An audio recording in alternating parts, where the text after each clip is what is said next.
Elles ont osé, elles ont cru en leurs rêves, elles ont affronté les défis et brisé les barrières pour écrire leur propre histoire. À l'occasion de la Journée internationale des droits des femmes, Asuka Magazine met en lumière des femmes d'exception d'Afrique, d'Europe et d'ailleurs. Elles sont leaders, visionnaires, pionnières dans leur domaine.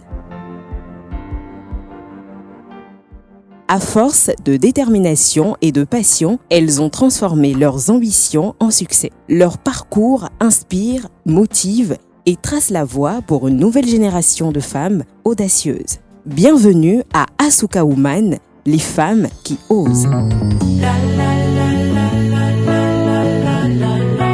Dans la même dynamique, Maryse Lokossou, directrice générale de la Caisse des dépôts et consignations du Bénin, nous dévoile son parcours exceptionnel à la tête d'une institution financière stratégique. Tu es ma reine. Alors bonjour, je suis Maryse Lokossou, j'ai 43 ans. Je suis mariée, mère de 2 garçons. Et je suis la directrice générale de la Caisse de dépôt et de consignation du Bénin depuis juillet 2023. J'ai un parcours exclusivement bancaire. Je suis titulaire d'un MBA de l'école HEC Paris. J'ai un Master 2 en banque finance internationale et j'ai démarré ma carrière et fait toute ma carrière d'ailleurs au sein de grands groupes bancaires internationaux. Notamment le groupe BNP Paribas. J'ai travaillé également à la Société Générale avant de décider avec mon époux, qui est béninois également, de sauter le pas et de rentrer donc au Bénin, notre pays natal, en 2017, où j'ai eu la chance d'occuper des fonctions de conseiller technique aux financements internationaux, en charge de la notation financière également, auprès du ministre d'État de l'Économie et des Finances, fonction que j'ai occupée pendant 3 ans avant de rejoindre la Banque ouest-africaine de développement en 2020 en tant que directrice de cabinet du président de la Banque ouest-africaine de développement, le président Ikwe. Et 3 ans après, mon pays m'a rappelé et j'occupe donc depuis lors les fonctions de directrice générale de la Caisse de dépôt et de consignation du Bénin. Les femmes sont les piliers de notre société et ce depuis toujours. Elles tiennent la société, elles tiennent l'économie, elles tiennent les marchés, elles tiennent les commerces, elles tiennent les activités, elles tiennent les familles, mais elles sont discrètes. On ne les voit pas. Par ailleurs, elles sont prudentes, elles n'osent pas prendre certains risques en termes de business, en termes d'activité professionnelle.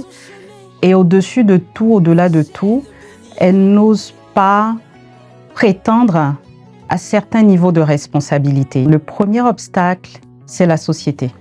Nous avons été éduqués à ne pas faire de vagues.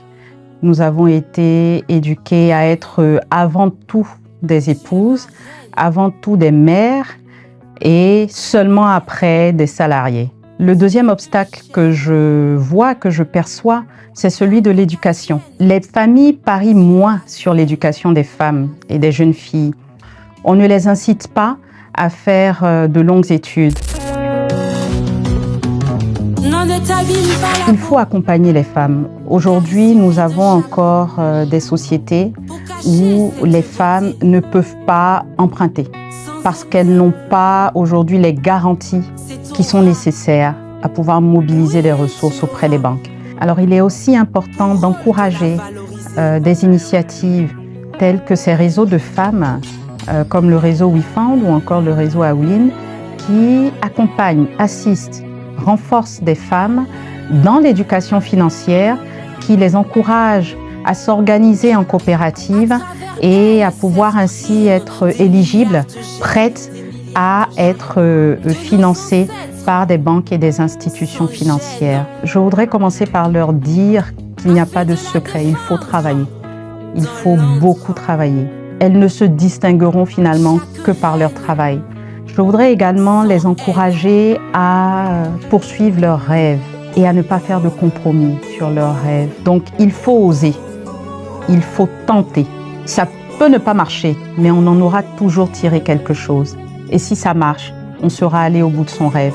Il est également important que les femmes soient solidaires entre elles. Et je voudrais également dire qu'une carrière se gère comme un projet. Une carrière, elle se construit. Et vous vous donnez les moyens nécessaires de pouvoir atteindre vos objectifs. Et bien, c'est comme ça qu'il faut construire sa carrière également. J'aimerais leur dire de ne pas faire de compromis sur leurs rêves.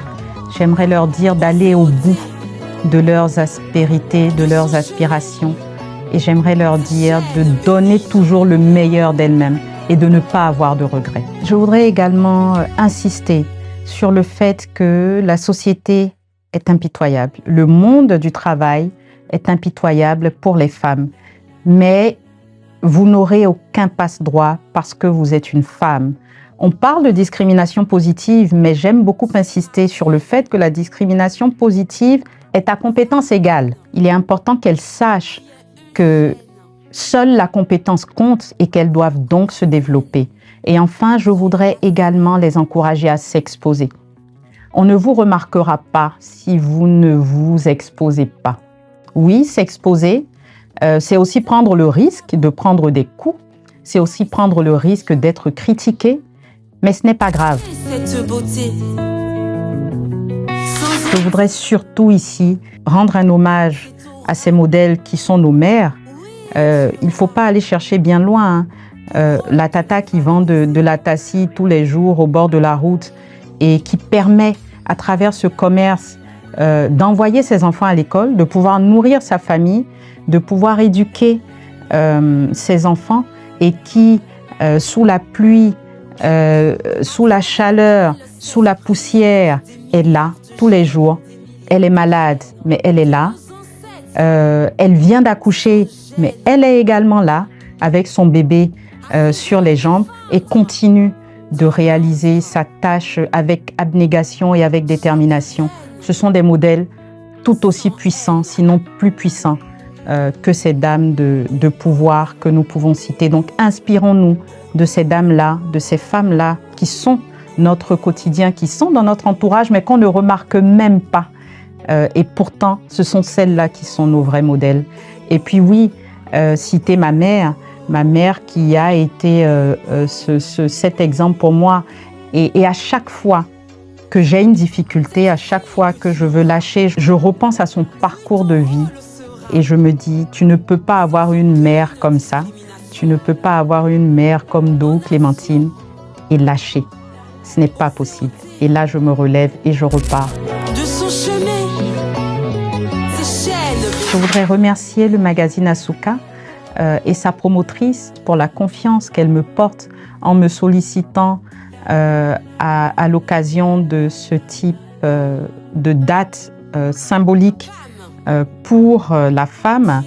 Et je voudrais leur dire que leur combat n'est pas vain. Il faut donc qu'il y ait cette mise en avant d'histoires de femmes qui se battent pour le leadership et encourager nos jeunes sœurs à se libérer et à oser leurs rêves et leurs aspirations. Et le magazine Asuka y contribue grandement. Je serai toujours disponible lorsqu'elles auront besoin de moi.